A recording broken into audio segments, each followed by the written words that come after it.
Right. Right. In the interest of time, I'm going to have a very quick canter through just a brief explanation of what we're trying to do at Oil and Gas UK. I did mention earlier that we have embarked on a pilot industry awareness communications campaign. So I'd like to tell you a little bit about that and then show you a short film, and after which we'll break for coffee before we reconvene for the panel session. So where are we? We're here. Okay. So what I want to cover is why we're embarking on this project, who our audiences are, what the objectives and the strategies are, what the story is, and then we'll talk a little bit about the campaign itself. So first of all, why? Well, the catalyst was the budget in 2011 when the industry was hit by an unexpected further tax increase. And this was a surprise event. It took us by surprise, we have to confess that. And it inevitably set our board asking how such a decision could have been taken, potentially jeopardising the future success of our industry, just at a time when investor confidence was beginning to return to the basin. Now, we realised that as an industry, we couldn't have been doing a very good job of highlighting our relevance to the country's overall prosperity, not just to the key politicians who were making those decisions, but also to members of the public who influence the decision-making process. So this gave rise to concern not just about the perceptions of our industry and how these can have an effect on the decisions taken by those who regulate and shape our industry, but also how they can have an impact on our ability to recruit the talent that we need to keep our operations successfully going in the future, or how it impacts on the success in our ability to secure the financing necessary to secure future growth. And we realised that we really needed to do something about it. Now, at Oil and Gas UK, we've got three strategic objectives. The first is to maximise economic recovery of our oil and gas resource. The second is to strengthen the long-term health of our supply chain. But the third objective is to raise the positive profile and reputation of our industry. And it was to meet this third objective of raising the positive profile and reputation of our industry that we launched at the end of April a pilot communications campaign to run through the summer months and culminate this autumn. So who are our audiences? Well, at Oil and Gas UK, our traditional audience has been our special publics, and these are our politicians, the ministers, our MPs and our relevant constituencies. They are the civil servants, the specialist media and commentators, and they are academics. But for this campaign, we realised that we needed to target a new audience. And these are the engaged Britons, and they're the exciting ones. Basically, research carried out in preparation for our campaign showed us that the general public has a very poor level of awareness of our industry. Most think that we import most of our oil from the Middle East and gas from Russia, for example, and that we have no longer an offshore oil and gas industry in this country of any importance. We also know that the bulk of the general public have very little interest in what we do, why we do it, and why it is important. They generally don't engage in the debate, and therefore it would be a waste of time and resource even to try doing so. We realised that we needed to be more surgical and tactical in our approach. So here we come to the engaged Britons. Who are they? Well, they are a slice of the population, around 10%, who are well defined and they are well known and used by the politicos and the pollsters. Some of the attributes that define them are listed here, and I'm not going to go into all of them, but the key characteristics are, however, that they have a point of view and they're not shy in expressing those points of view. But, and this is the important thing, they are prepared to have those views challenged and, if persuaded, to shift them. Our research with engaged Britons demonstrated that their perceptions of the oil and gas industry can change, but only if we go about it in the right way with messages that actually resonate, are relevant to them. Our research showed that there are 3 areas which resonate and which make people sit up and take notice. And that provides us with the perfect opportunity to hone our messaging in order to raise our profile with a new audience. And these are the 3 key areas that we identified.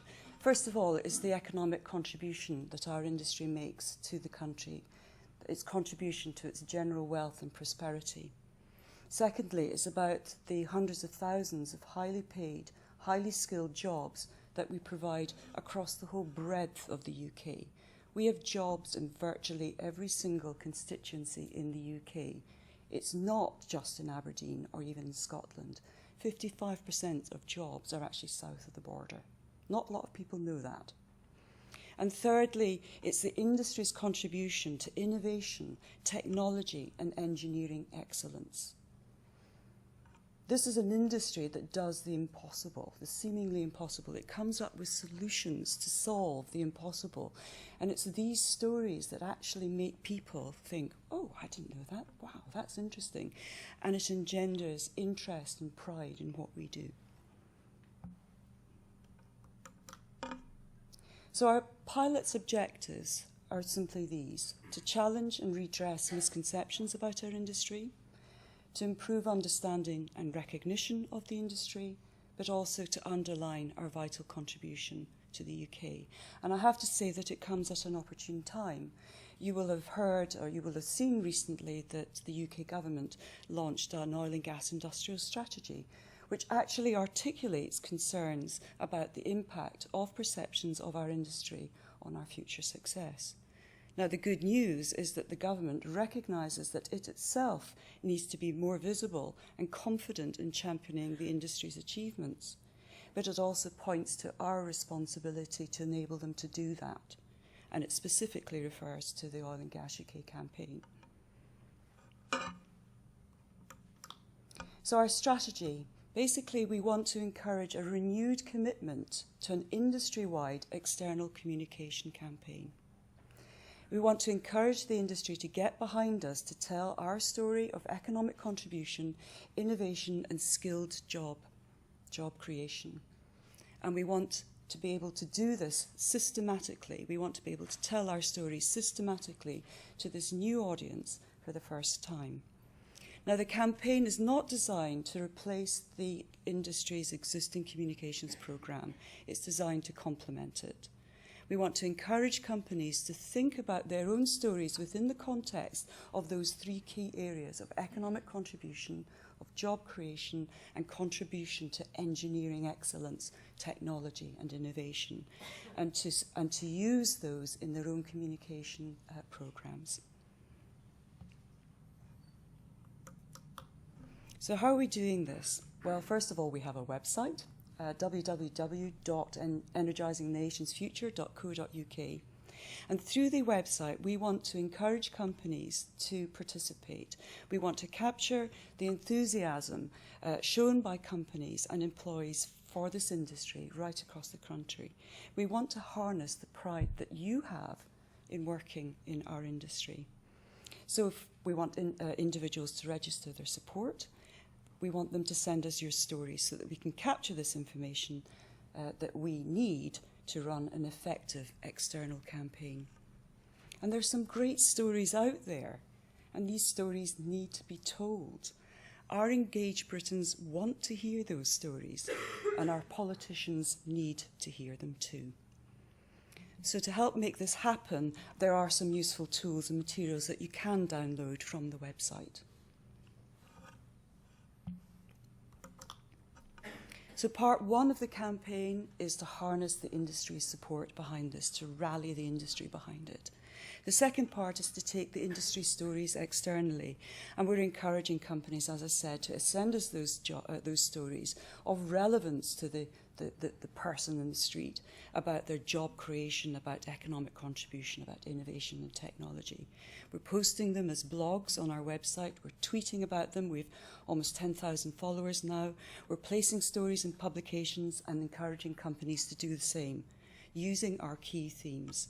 And we will compile these and use them to frame a major stakeholder event in October, which we're calling Innovation Nation, where we will be debating the role of science, innovation and engineering in Britain today in front of an invited audience, and by association, the oil and gas industry's role in that.